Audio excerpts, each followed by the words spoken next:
सबसे पहले सभी को जय भीम, जोहार, नमो बुद्धाय।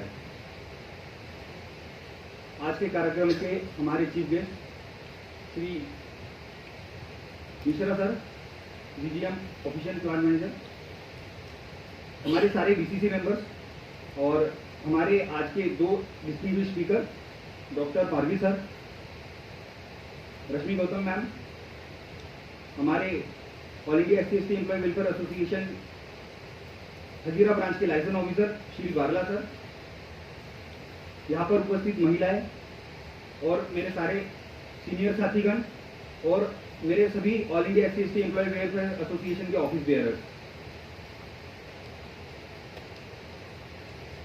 तो मैं अपना स्पीच शुरू करने के पहले आपसे कुछ कहना चाहूँगा कि अभी थोड़ी देर पहले हमने प्रियम्बल पढ़ा 11 बजे। उसका पढ़ने का एक रीज़न था 11 बजे ही हम क्यों पढ़े, क्योंकि इस बार ONGC का एक सर्कुलर आया है, उसमें ये कहा गया था कि आज ठीक इसी दिन सुबह 11 बजे हमारे माननीय प्रधानमंत्री मोदी जी ये गुजरात की केवड़िया ये जगह है, यहाँ से वो प्रियम्बल पढ़ने वाले हैं। तो इसीलिए जितने भी गवर्नमेंट ऑफिस है और जितने भी पब्लिक सेक्टर यूनिट्स है वहाँ पर आपको 11 बजे ही साथ साथ संविधान की प्रस्तावना पढ़ना है।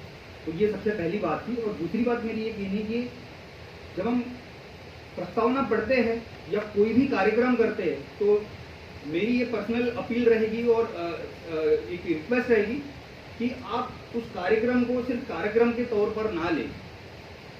ये जो भारत का संविधान है, चाहे कोई भी हम कार्यक्रम करें, सिर्फ उसका ये नहीं है कि हम आ गए और अपना फूल माला चढ़ा के चले गए। उस कार्यक्रम का एक बहुत महत्व है, हमें उस चीज को समझना पड़ेगा।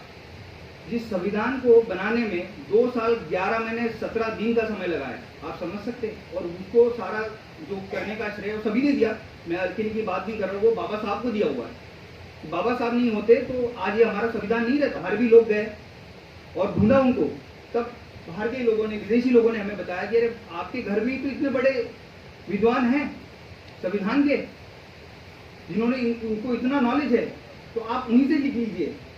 तो तब जाके बाबा साहब अम्बेडकर जी को भारत का जो ड्राफ्टिंग कमेटी बनी थी, पिछली बार मैंने बताया था कि डॉक्टर बाबा साहब अम्बेडकर संविधान सभा में कैसे पहुंचे थे। बहुत मशक्कत करने के बाद पहुंचे थे, वो नहीं बताऊंगा क्योंकि मैं उसके पिछले साल मुझे याद है मैंने वो बताया था। तो उनको उसके बाद संविधान जो ड्राफ्टिंग कमेटी थी उसका चेयरमैन बनाया गया। और उसके बाद बाबा साहब ने दिन रात एक करके, सर मैं आपको बताता हूँ, इतनी तकलीफें, इतनी पीड़ा उन्होंने सहन की है कि शायद ही किसी ने सहन की हुई। अब हम तो सर थोड़ा सा टाइम निकालने के लिए इतना सोचते, आज मेरा ये काम है, आज मेरा वो काम है, मुझे तो समझ में नहीं आता। जिस व्यक्ति ने आज अगर ONGC है, किसकी वजह से? आप ये मत समझिए हर जगह बाबा साहब का कंट्रीब्यूशन है। आज अगर ONGC सरकारी सेवा में है, अगर आज हम सरकारी सेवा में है तो ये बाबा साहब की बदौलत है। बाबा साहब ने कहा था कि जितने भी आपके कोर सेक्टर्स है, जितने भी इस देश के कोर सेक्टर्स है, चाहे वो कोल हो, चाहे वो पावर हो, चाहे वो रेलवे हो, चाहे वो विमान सेवा हो, चाहे वो हमारा ऑयल एंड गैस सेक्टर हो, चाहे वो फर्टिलाइजर हो, कितने मैं आपको ऐसे बता सकता हूँ कि ये बाबा साहब ने कहा था कि इनको आपको निजी नियंत्रण में नहीं देना है। क्योंकि हमारा संविधान का जो ये है बेस है, जो बेसिक स्ट्रक्चर है, वो ये कहता है कि जो हमारी जो संपदाएं है, जो नेचुरल संपदाएं है, उसका वितरण सब लेवल पे सबको वितरित होना चाहिए, तभी तो है ना इक्वालिटी। तो ये है। और आज इसीलिए अगर हम सरकारी सेवा में हैं तो ये बाबा साहब की देन है। बाबा साहब की वजह से आज ONGC हमारी गवर्नमेंट कंपनी है। तो ये चीज को समझना पड़ेगा। इसीलिए जब उस संविधान को 2 साल 11 महीने और 18 दिन लगे हैं तो हमको भी थोड़ा सा उस चीज की थोड़ी समझनी पड़ेगी। और जब हम आते, चाहे ये प्रोग्राम या कोई भी रहे, मेरा ये सबसे निवेदन है कि उस चीज से जरूर थोड़ा सीख के जाए कि कुछ ना कुछ उस चीज यहाँ पे जो आया है उसका ऐसे ही नहीं है, हम जो इकट्ठा हुए हैं उसका एक बहुत महत्वपूर्ण मतलब इनका ये है कंट्रीब्यूशन है, तो उस चीज को समझनी पड़ेगी। तो बाबा साहब ने कहा था शिक्षा एक तलवार है और दुधारी होने के कारण इसे धारण करना बहुत खतरनाक हो सकता है। तलवार सर ऐसी भी काटती है, ऐसी भी काटती है, तो ये 2 धार की तलवार है। आप इस तरीके से भी यूज कर सकते हैं, इस तरीके से भी यूज कर सकते हैं। बाबा साहब कहते हैं बिना चरित्र और बिना विनम्रता के शिक्षित व्यक्ति जानवर से भी अधिक भयानक हो सकता है। यदि वो दी गई शिक्षा गरीबों की भलाई की जो है, शिक्षित व्यक्ति अगर वो गरीबों के लिए या किसी जरूरतमंद लोगों के लिए अपनी शिक्षा का अगर वो उपयोग नहीं कर पा रहा है तो ऐसा शिक्षित व्यक्ति समाज के लिए अभिशाप है। ऐसे शिक्षित व्यक्ति का धिक्कार है। चरित्र शिक्षा से अधिक महत्वपूर्ण है। बाबा साहब ने ये बात कही है कि आप कितने भी पढ़े लिखे रहो, चाहे कितनी भी डिग्री हासिल कर लो, पर अगर शील नहीं है, आपने चरित्र नहीं है, तो आपके पढ़ाई लिखाई का कोई फायदा नहीं है। तो ये बात हमें जरूर ध्यान में रखना चाहिए। और बाबा साहब ने एक बात बोली थी, जब तक आप सामाजिक स्वतंत्रता हासिल नहीं कर लेते, कानून आपको जो भी स्वतंत्रता दे वो आपके लिए बेईमानी है सर। इसलिए समता, स्वतंत्रता एवं बंधुता, इस पर आधारित जीवन को ही हम लोकतंत्र कहते हैं, और ये हमारी इसकी खासियत है। तो बाबा साहब ने 25 नवंबर 1949 को, जो आज का हमारा संविधान का दिवस जो है, आज ही हमारे, जैसे चांदे सर ने बताया कि आज ही संविधान का जन्म हुआ था। तो आज जब संविधान सभा में पेश किया गया था, 26 जनवरी को लागू हुआ, वो हमारा गणतंत्र दिवस है। और आज हमारे संविधान की कुछ जो आर्टिकल्स है वो आज लागू हुए थे, आज से, इसलिए आज हमारे संविधान का जन्म दिवस भी है।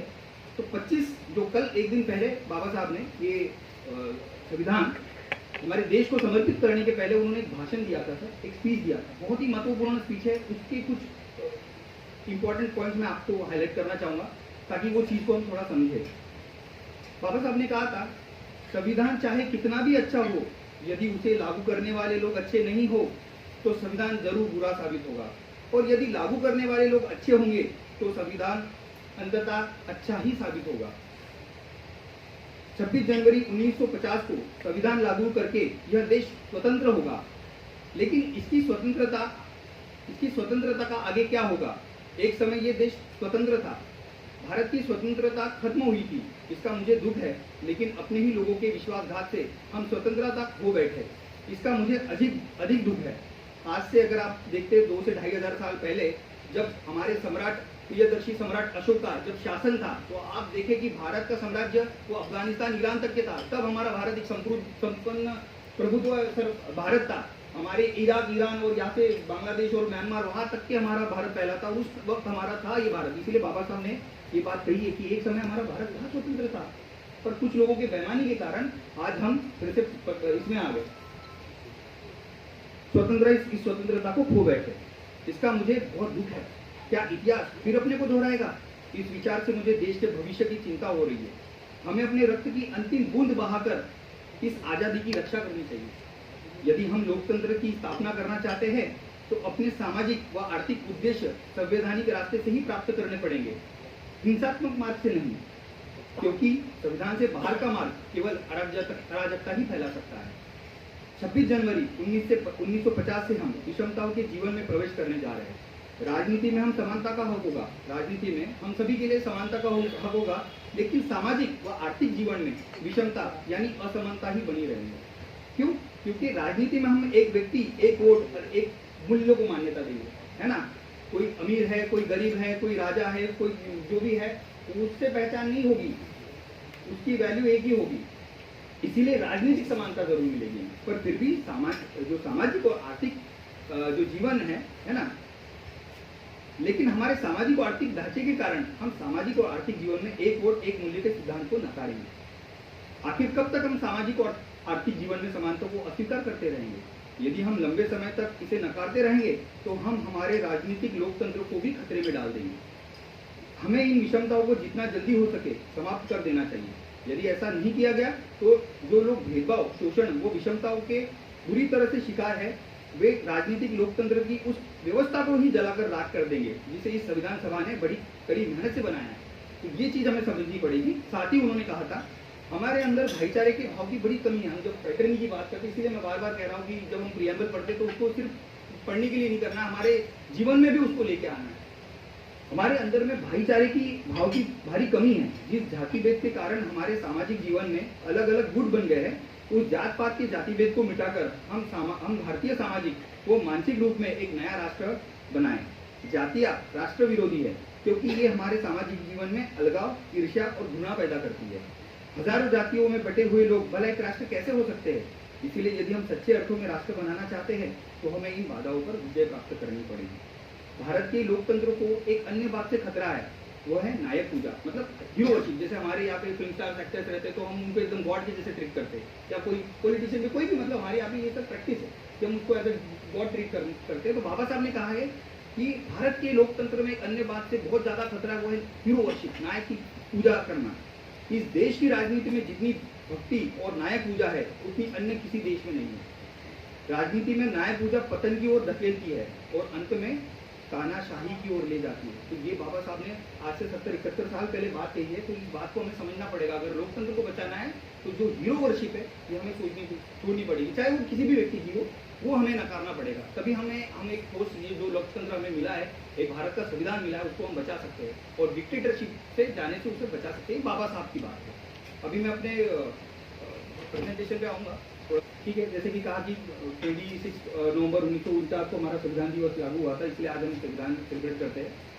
और नेक्स्ट है ना, ये 2015 में जैसे चांदी सर ने बताया, जल्दी मैं लूँगा कि गैजेट ऑफ इंडिया में आया है ये कि हमको हर साल 26 नवंबर 1949 को हर साल 26 नवंबर को कॉन्स्टिट्यूशन डे को सेलिब्रेट करना है, तो इसीलिए हम हर साल उसे सेलिब्रेट कर रहे हैं।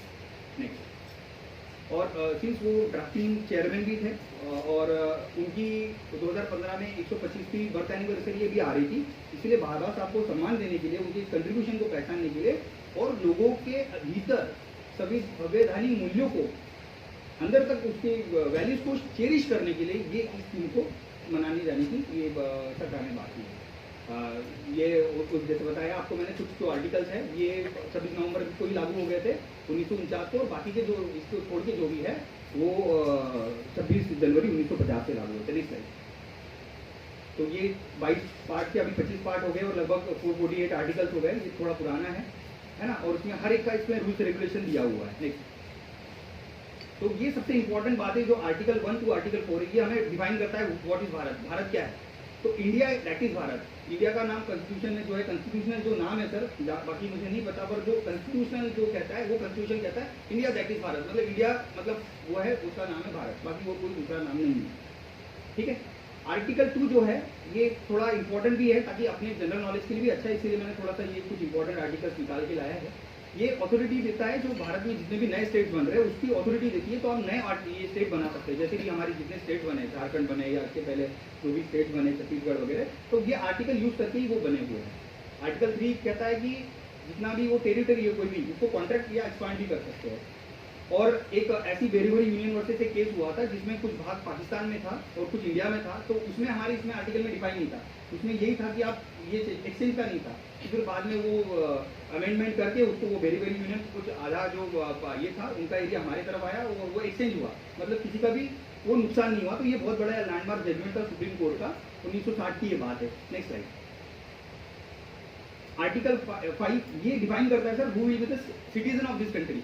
उसमें दिया गया है कि अगर आप हमारा यहाँ पे जन्म होता है या अपने पेरेंट्स का जन्म होता है या 1950 से अगर हम पहले जन्मे हुए तो they will be the citizen of India. तो ये आर्टिकल 5 जो डेफिनेशन है सर ये डिफाइन करता है कि who will be the citizen of India. Article 9 persons voluntary acquiring citizenship of a foreign state shall not be a citizen. Bharat की एक सबसे बढ़िया बात है, भारत डुअल सिटीजनशिप नहीं देता है। अगर आपको भारत का सिटीजनशिप चाहिए तो आपको यही पे मतलब ये, अगर आपने जैसी दूसरी सिटीजनशिप ली तो आपकी भारत की जो सिटीजनशिप है वो कैंसिल हो जाएगी। ये इस आर्टिकल की वजह से वो होता है। दूसरा आर्टिकल 19 है parliament to regulate the right of citizenship law. तो जो अभी हमारा NCA, NPR और ये जो आ रहा है वो ये पावर देता है सरकार को आर्टिकल 11 की वो अमेंड। ये बात हमेशा रहे, जो आर्टिकल 14 कहता है, आर्टिकल 15 कहता है, वो सामने मैं बताऊंगा कि जब भी जो स्टेट है वो किसी भी व्यक्ति को डिस्क्रिमिनेट नहीं करेगा, चाहे वो किसी भी धर्म का हो, चाहे वो किसी पंथ का हो, चाहे वो किसी उसका मेल हो, फीमेल हो, जाति हो, कोई भी हो, उसके साथ डिस्क्रिमिनेशन नहीं हो सकता। ये चीज़ हमें ध्यान में रखते हैं। बाकी आप सिटीजनशिप को अमेंड कर सकते हैं, जो करना है वो आर्टिकल 11 में। नेक्स्ट आर्टिकल 13 कहता है कि भारत में जब ये संविधान लागू हुआ तो उसके पहले काफ़ी इंडियन इंडिपेंडेंस एक्ट था, Indian government of India act था 1935 का, और उसके पहले काफ़ी एक्ट है। तो ये एक्ट कहता है, ये जो फंडामेंटल राइट्स में आता है ये एक्ट, ये आर्टिकल, तो ये आर्टिकल कहता है कि भारत में जितने भी इसके पहले जो ये थे एक्ट थे वो सारे के सारे अभी जीरो हो गए, वो नल एंड वॉइड हो गए। आज से हमारा संवैधानिक तरीके से आज का हमारा संविधान लागू हो रहा है और इसके जो जितने भी पुराने जो ये एक्ट है वो सारे निरस्त हो जाते हैं आज से। और दूसरा ये है कि if any government brings law against fundamental rights of citizen then automatically that law is converted into null and void. तो ऐसा कोई हमारे गवर्नमेंट सरकार वो ऐसा कोई भी चीज़ नहीं ला सकती जो आपके फंडामेंटल राइट्स को वायलेट कर सकती है। ये चीज़ हमको समझना पड़ेगा। ये जो संविधान ने हमें जो पावर दिया ना फंडामेंटल राइट्स का, वो बहुत ज़बरदस्त पावर है, और उस पावर को हम किस तरीके से यूज़ कर सकते हैं वो भी है चीज़ें। तो चलो उसको मैं थोड़ा सा आगे बताऊंगा, थोड़ा जल्दी इसको करते हैं। तो ये आर्टिकल 12 से 35 तक के ये हमारे फंडामेंटल राइट्स है, और हमको इसको चीज़ को समझना है और कोशिश करनी है कि जब भी आपको मौका मिले तो आप ये फंडामेंटल राइट जरूर पढ़ें, क्योंकि ये अपनी ही अधिकारों की बात है। दूसरी next, equality before law. State कहता है, मतलब हमारा संविधान कहता है कि state shall not deny any person equality before law और the equal protection of the law within the territory of India. मतलब वो भी आप डिस्क्रिमिनेट नहीं कर सकते कि ये इसका है तो उसको अलग से, सबके लिए लॉ सेम है। ये हमको ये है आर्टिकल, है ना। Law is higher than anyone. Law के सामने कोई भी नहीं, चाहे राष्ट्रपति हो, प्रधानमंत्री हो, एनीबॉडी, वो लॉ के सामने कोई ऊपर नहीं है। लॉ सबसे ऊपर है, और जो हमारा संविधान है वो सबसे सुप्रीम है इस भारत, इस देश में। नेक्स्ट है आर्टिकल 15 हमें प्रोहिबिशन ऑफ डिस्क्रिमिनेशन देता है, जिसमें मतलब the state shall not discriminate against any citizen. और जो मैंने आपको इसके पहले बताया वो आर्टिकल 15 ये है कि स्टेट किसी को भी डिस्क्रिमिनेट नहीं कर सकता है, only on the basis of religion, race, caste, sex, place of birth और एनी ऑफ देम। इसमें एक स्टेट ऑफ मद्रास और से श्रीमती दोराई राजन का केस हुआ था, जिसमें उनको एडमिशन चाहिए थी, पर अभी चलो वो मैं नहीं लूँगा क्योंकि उसमें फिर बहुत ज़्यादा लंबा हो जाएगा। तो ये मतलब मोटा मोटा ये बताना चाहता हूँ कि ये आपका फंडामेंटल राइट है, आपके साथ कोई डिस्क्रिमिनेट नहीं कर सकता है, चाहे वो कोई भी एजुकेशनल इंस्टीट्यूशन हो या चाहे वो सरकारी नौकरी में जाना है। अगर आप ये नहीं हो सकता कि ये एससी है या एसटी है या जो भी है कि आप इनको हम नहीं ले सकते, ये आपको ये फंडामेंटल राइट है, ये संविधान ने दिया हुआ। Any citizen should not bar the other citizen bye religion, मतलब दूसरे को भी ये उसके साथ डिस्क्रिमिनेशन नहीं करना है, only on the basis of his religion, है ना। उसके बाद एक सबसे इंपॉर्टेंट दिया हुआ है special provision for women and children दिया हुआ है। ये 15 आर्टिकल 15 का 3 ये है सबसेक्शन। तो उसमें ये कहते हैं, और क्योंकि बाबा साहब ने क्या कहा था कि I measure the progress of any community by the progress of women which they have achieve. क्योंकि हमारे जो भारतीय समाज है इसका अगर पॉपुलेशन देखेंगे तो 50% हमारी महिलाएं हैं। तो बाबा साहब का ये जोर था कि अगर हमारी महिलाएं शिक्षित होगी तो एक घर में अगर एक महिला शिक्षित होती है तो पूरे परिवार को शिक्षित करती है। तो इसीलिए बाबा साहब ने उनके लिए स्पेशल प्रोविजन करने के लिए, क्योंकि हमारे वक्त उस टाइम पे हमारी महिला इतनी आगे नहीं थी, तो वो आज है। और इसीलिए देखो आज हमारे साथ में रश्मि गौतम मैम भी बैठ पाई, वो बाबा साहब की वजह से ही हो पाया ये सारी चीज़ें। और आर्टिकल 15(4) में ये डाला गया, बाद में कुछ केसेस होते गए बीच बीच में, और उसके बाद धीरे धीरे अमेंडमेंट आ गया कि SC/ST के लिए स्पेशल प्रोविजन किया गया कि इनका रिप्रेजेंटेशन नहीं है, इसलिए इनको स्पेशल प्रोविजन दिया जाए। इनको वो मौके नहीं मिले जितना मौका मिलना चाहिए, इनको डिनाई किया गया। क्योंकि जब भारत आज़ाद नहीं हुआ था तो उसके पहले बहुत ज़्यादा कास्ट डिस्क्रिमिनेशन होता था। आपके पास एबिलिटी होती थी तो कभी भी नहीं हो पाता था, आपका चयन नहीं होता था या जो भी होता था, और वो डिस्क्रिमिनेशन होता था। इसीलिए स्पेशल प्रोविजन दिया गया था कि इनको एडवांसमेंट करने के लिए ये प्रोविजन होने चाहिए। नेक्स्ट आर्टिकल 16 आपको कहता है equality opportunity of matters of public quality. ये है सर हमारी, मतलब जो ये है कि गवर्नमेंट वो है कि इक्वालिटी देंगी पब्लिक इसके लिए, and there shall be the equality of opportunity for all the citizens in matters relating to employment under the state. मतलब स्टेट के अंदर में जितने भी आते उसमें वो इक्वालिटी रखेगा, किसके साथ डिस्क्रिमिनेट नहीं करेगा।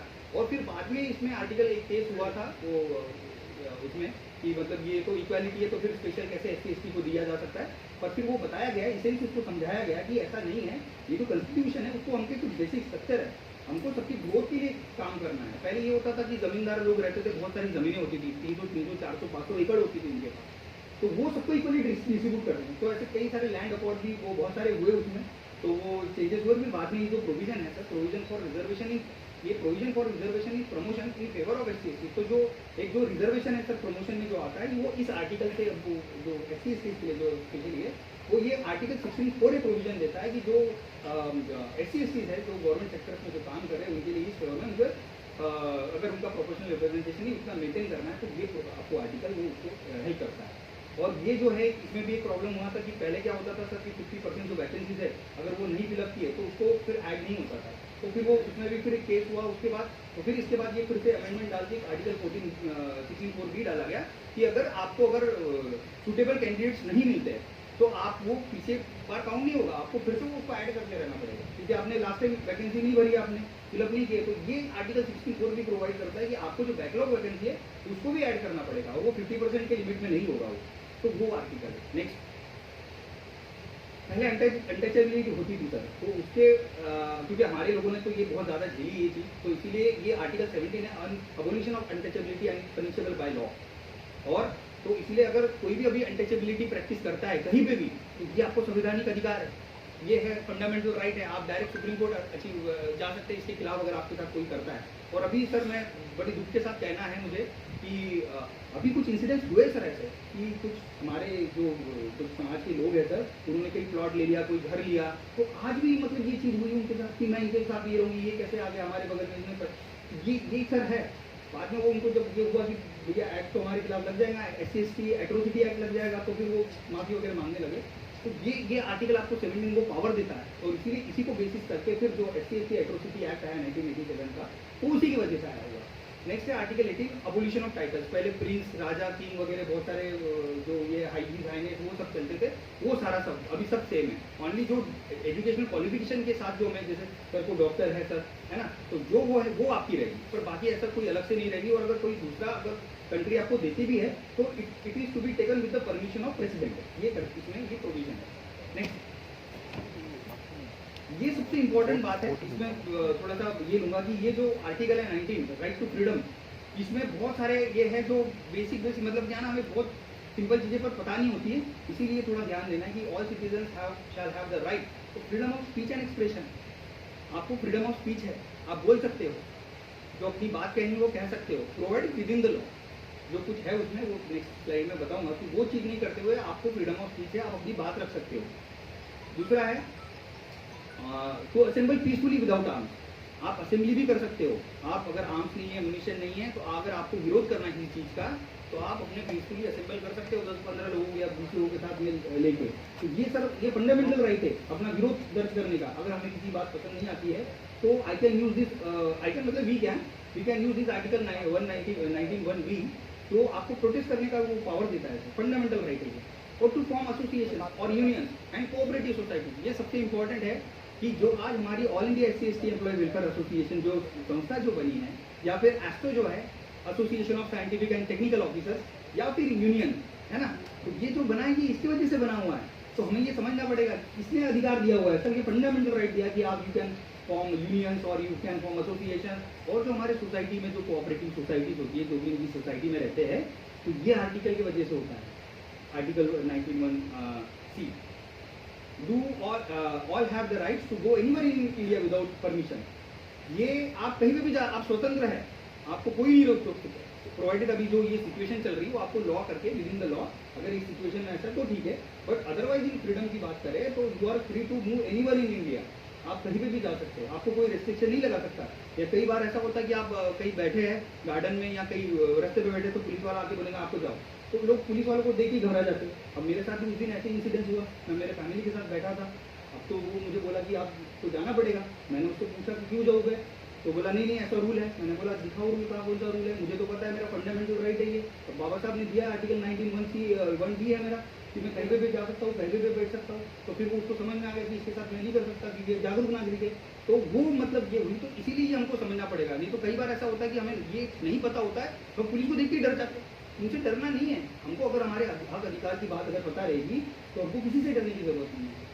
तो ये मतलब ये बात है। राइट्स टू प्रॉपर्टी रहने का जो पहले बताया था कि पहले था, पर बाद में सर इसको लीगल राइट बनाया गया, और फिर बाद में इसको आर्टिकल 330A में मतलब चेंज किया गया, क्योंकि पहले लोग जमींदारी प्रथा थी, तो वो सबको इक्वली डिस्ट्रीब्यूट करे, उन्होंने केस कर दिया था। हुए थे ऐसे केसेस कि ये तो मेरा फंडामेंटल राइट है, तो फिर कैसे छीन सकते आप मुझसे। पर फिर बाद में उसके अमेंडमेंट्स हुए, ये हुआ, और बताया गया कि नहीं ऐसा नहीं है, सबको इक्वली डिस्ट्रीब्यूट करना है, तो आप इस लिमिट से ज़्यादा नहीं रख सकते। इसके बाद वो सारी चीज़ें हुई। और आपको मैं सोसाइटी में रहते हैं तो इसलिए आपके लिए जानकारी देना चाहता हूँ कि देखो सोसाइटी में क्या होता है ना, कि सोसाइटी बहुत अपने तरीके से ही मनमर्जी से काम करते हैं, तो गलत है, ऐसे नहीं चल सकता सोसाइटी। लोगों लगता, मेरे सोसाइटी में खुद का मैं अपना एक्सपीरियंस बताता हूँ, उनको लगता है यहाँ पे, वो कहता है कि यहाँ पे संसद चलेगी क्या, ये कौन सी बात है कॉन्स्टिट्यूशन। मैं तो बोलता, मैंने उनको कहा देखो मुझे ये सब नहीं पता, ये लैंग्वेज नहीं समझ में आती, और मुझे ये समझ में आती है कि आर्टिकल 191 से ये बना हुआ है, और ये कोऑपरेटिव सोसाइटीज़ है, और अगर आप प्रेसिडेंट है, सेक्रेटरी या जो भी है, आपको जो नियम कायदे कानून है आपको उससे चलना पड़ेगा। ऐसे ही मतलब एक बार ऐसे मेरे साथ इंसिडेंस हुआ था सर, कि उन्होंने बताना मुझे भूल गया, मेंटेनेंस भरना, और मैं भी देना भूल गया, तो 3 महीने के बाद उन्होंने एकदम से मुझे बताया कि आपको अभी ये 2000 की पेनल्टी भरनी पड़ेगी। तो मैंने उसको उनका पूछा रीज़न कि ऐसे क्या है। मैंने जब कैलकुलेट करके देखा तो मेरा सर 85% रेट ऑफ इंटरेस्ट आ रहा था, सिंपल रेट ऑफ इंटरेस्ट। बात सर पैसे की नहीं थी, बात 2000 या 3000 रुपये दे सकता है, उसमें कोई प्रॉब्लम नहीं है, बस बात मेरे राइट की है। और बात है वो इलीगल तरीके से ले रहे थे।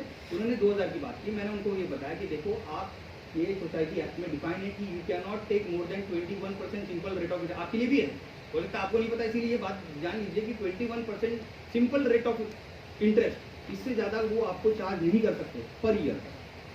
तो वो ये मतलब ऐसी बात हुई और उसके बाद फिर वो चीज़ें हुई और उसमें समझ में आया। और उसके बाद भी टेनेंट्स में भी कई लोगों के साथ ये होता है कि टेनेंट्स में क्या होता है सर, टेनेंट्स में भी क्या होता है कि टेनेंट्स जो होते हैं उनसे इलीगल तरीके से, हमारे सोसाइटी की भी बात कर, हमारे सोसाइटी में 1.5 टाइम्स ले रहे हैं।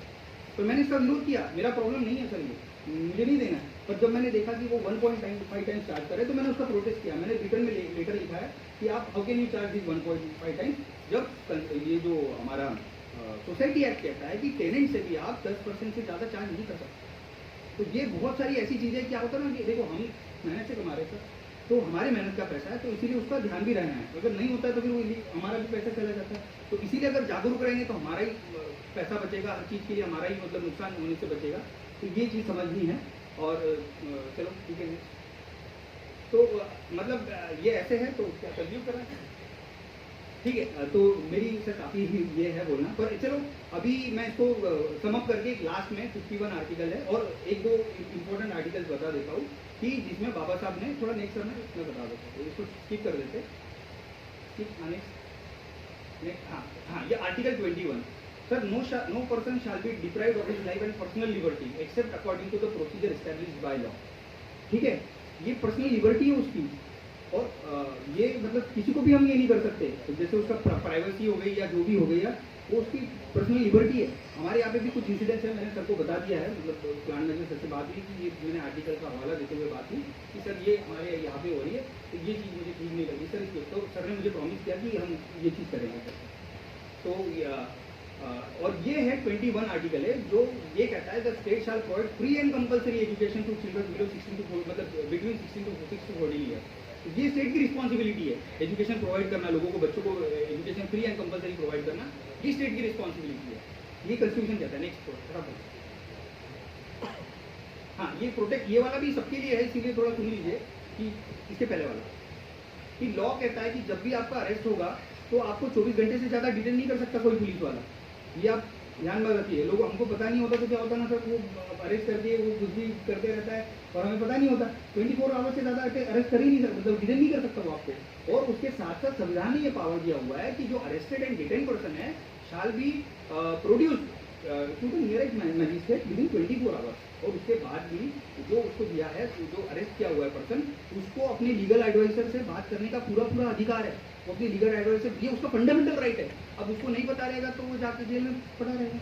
तो ये इसीलिए सर आर्टिकल 22 बहुत इंपॉर्टेंट है। ये हमारे डे टू डे लाइफ में किसी के साथ भी वो कभी भी ये चीज़ हो सकती है। तो ये अगर हमको ध्यान में रहेगा तो जब अगर एक आर्टिकल हम बता देते पुलिस वाले को, उसको भी समझ में आता नहीं, इसको पता है संविधान के बारे में, इसको नहीं छेड़ सकते। तो ये चीज़ हमें मतलब अपने ही अधिकार की बात है। और नेक्स्ट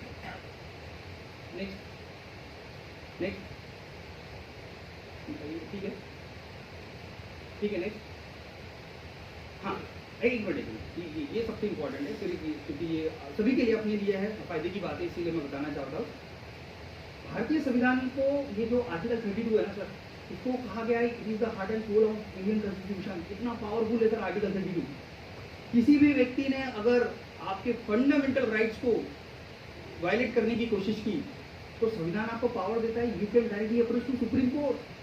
आप डायरेक्टली सुप्रीम कोर्ट में, ये इसलिए बाबा साहब ने कहा this is the heart and soul of constitution. पर अगर नहीं पता होगा तो कैसे करेंगे? तो इसीलिए 32 ये जो आर्टिकल है, ये इतना पावरफुल आर्टिकल है कि यू कैन, अगर जब भी कोई भी, चाहे कोई भी व्यक्ति रहे जिसने भी आपके फंडामेंटल राइट्स को वायलेट किया, तो you can directly approach to supreme court. ये आर्टिकल 32। और सेम चीज है आर्टिकल 226, ये कहता है कि अगर आपके स्टेट में, अगर गुजरात में है तो you can directly approach to high court also. ये आर्टिकल 226 आपको ये पावर देता है सर। और उसमें अलग अलग तरीके की रीट्स होती है, वो चलो मैं वो बहुत लंबा हो जाएगा, तो ये है। नेक्स्ट, तो ये सर जो आर्टिकल 226 और आर्टिकल 32 ये हमारे मतलब ये बहुत ज़रूरी है। इसमें ये जो रिट्स इशू करती है, 5 टाइप्स की रिट्स होती है, बहुत ही इंपॉर्टेंट है। अगर कभी आपको मौका मिलता है तो प्लीज़ इसको पढ़िए, ये आपके लिए ही ज़्यादा मतलब फायदे की बात है। नेक्स्ट, हाँ एक मिनट, ये है आर्टिकल 39। देखिए यहाँ पे जो महिलाएं हैं उनके लिए मैं स्पेशली बताना चाहता हूँ कि बहुत सारी महिलाओं को ये चीज़ नहीं पता होती है। तो बाबा साहब ने दिया हुआ आपको ये जो प्रोविजन दिया आर्टिकल 39 का सी, देखो क्या लिखा हुआ है, equal work equal pay for equal work for both and women and women. मतलब अगर शर्मिला मैम भी सेम काम कर रही है और कोई दूसरा व्यक्ति भी हमारे में से अगर सेम काम कर रहा है तो हम शर्मिला मैम को कम नहीं मिलेगा पैसा, जो उनकी सैलरी है वो जो मेन जो काम कर रहा है वो इक्वल उनकी सैलरी है, ये संविधान की वजह से मिला हुआ है। तो ये चीज़ को हमको समझनी पड़ेगी। और साथ ही साथ आर्टिकल 39 भी कहता है कि health and strength of workers, ये हमारे प्लांट के लिए भी है कि health and strength of workers men and women are not abused और अनसुटेड टू देयर एज और स्ट्रेंथ एंड फैसिलिटीज टू जो चिल्ड्रन के लिए है। और साथ ही साथ जो हमारे यहाँ पे जो ये होता है सर इंडस्ट्री में है, तो उनकी ये देखना है कि उनको बराबर रेस्ट मिल रहा है, उनके लिए बैठने की सब सुविधा है, उनके लिए पानी पीने की सुविधा है या नहीं है, ये रिस्पॉन्सिबिलिटी है सर हमारी। नेक्स्ट है ना, हाँ एक ये है कि आर्टिकल 39 ये भी बहुत इंपॉर्टेंट है। ये कहता है कि अगर आदमी गरीब भी है ना तो भी स्टेट की रिस्पॉन्सिबिलिटी, अगर किसी के पास इकोनॉमिकली पावर नहीं है तो स्टेट उसको प्रोवाइड करेगा कि उसका केस लड़ना कुछ है तो अगर उसके पास ये नहीं है तो उसके लिए हेल्प करेगा। Equal justice and free legal aid to those who are economical weaker, ये है ना। उसके बाद हाँ ठीक है नेक्स्ट, हाँ ये है sir article 42 provision for fair and human conditions of work and maternity benefit. तो देखिए मैम मैटरनिटी बेनिफिट आपको आर्टिकल 42 से मिला हुआ है। तो ये इतने सारे हमको अधिकार दिए, और ये तो अभी मैं सिर्फ 50 के अंदर की बातें कर रहा हूँ, संविधान में और भी बहुत सारी चीजें हैं 448 आर्टिकल से, अगर वो हम पढ़ने लगेंगे तो बहुत सारी चीजें हैं।